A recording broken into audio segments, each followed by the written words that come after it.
Kim yoshligida mana bunaqa makkafchani nonni orasiga qo'yib yegan.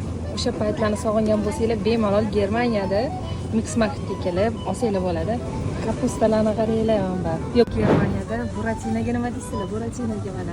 Bu kvasli nima deyapti? Bu kvasli narxi 1.65 euro ekan. Коровка pechenyani sog'inganlar bor. Buni qaranglar, коровка pechenye ham bor ekan. Mana bu ekranni kim sog'indi? Mana bu ekranni. Bu zati bor ekan-ku. Krabovый palochkalarni ham topsa bo'lar ekan, qaranglar. Buni ham Mix Marketdan bemalol topsanglar bo'ladi. Ayniqsa homiladorligi bemalol shu yerdan kelib olsanglar bo'lar ekan. Mana bu testroyi kim esladi buni? Ayniqsa mana bunisini biz rasm-asafga ishlardik.